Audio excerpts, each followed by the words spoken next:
కాకునూరి గారు మీరు చెప్పండి, ఈ ధనుర్మాసానికి సంబంధించిన విషయం గురించి, ప్రస్తావన గురించి పురాణాల్లో ఎలా ఉంది అంటారు? ఎలా ప్రస్తావించబడింది? ప్రత్యేకంగా ధనుర్మాస వ్రతం గురించి భాగవతంలో కాత్యాయని వ్రతం అన్న పేరిట కొంత ప్రస్తావన ఉంది. అయితే ఆ వ్రతానికి ఈ వ్రతానికి పోలికలు ఉన్నాయి, కానీ ఈ వ్రతమే ఆ వ్రతం కాదు. సామాన్యంగా కాత్యాయని వ్రతం చేసిన, ధనుర్మాసంలో ఈ వ్రతం చేసిన వివాహం కానటువంటి కన్యకలకు శీఘ్రమే వివాహం అవుతుంది అని కూడా చాలామంది చెబుతూ ఉంటారు. ధనుర్మాస వ్రతం చేసిన, అందులో ఉండే కాత్యాయని వ్రతం ఇదే పోలికతో ఉండే వ్రతం చేసినా కూడా మోక్షం లభిస్తుంది. వివాహ సిద్ధి కోసం ఈ వ్రతాలు చెప్పబడినవి కావు. అయితే విష్ణు పురాణంలో కూడా ఈ ప్రసక్తి, గోపికలు రంగనాథ స్వామి వారికై చేసినటువంటి ప్రసక్తి ఉంది.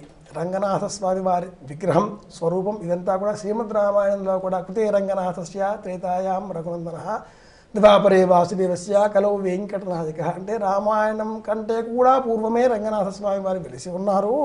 అందుకంటే పూర్వమే గోదాదేవి స్వామి వారిని సేవించుకుని ఉన్నది. ఆయన పెరియాళ్వార్ అంటే 12 మందిలో పెద్ద ఆళ్వార్ విష్ణుచిత్తుల వారు. ఆయన శాత్తుమొరై కానీ, పెరియ తిరుమలి కానీ ఇవి 4000 పాశురాలలో ప్రత్యేకంగా ఈ 30 రోజుల్లో వాటిని కూడా అనుసంధానం చేసుకోవాలి ప్రతిరోజు కూడా అని చెబుతారు. కాబట్టి పురాణాలలో శాత్తుమరై గురి ప్రస్తావన విష్ణు పురాణంలో స్వల్పంగా ఉంది. భాగవతంలో ఉండేటటువంటి కాత్యాయని వ్రతం, ఈ వ్రతం రెండు సమానమే అని కూడా ప్రాస్తావికంగా చాలామంది చెబుతుంటారు. ఈ వ్రతాలు చేస్తే మట్టుకు వివాహం కావడం అనేది ప్రయోజనంగా మనం ఆలోచన చేయకూడదు. ప్రధానంగా ఈ వ్రతాలు చేస్తే వ్రత్యతే అనేన ఇది వ్రతం, నియమంతో కూడుకున్నది అని అర్థం. ఈ వ్రతాలు చేస్తే మోక్ష భావన, మనపైన మనకు ఉండేటటువంటి విశ్వాసం పెరగడం, లౌకికమైన బంధాల పట్ల, సుఖాల పట్ల ఆలోచనలు తగ్గడం, ఆధ్యాత్మికమైన ఆనందం, శాశ్వతమైన బ్రహ్మానందం పొందగలగడం, ఇవి ప్రయోజనంగా మనం చెప్పుకోవాలి.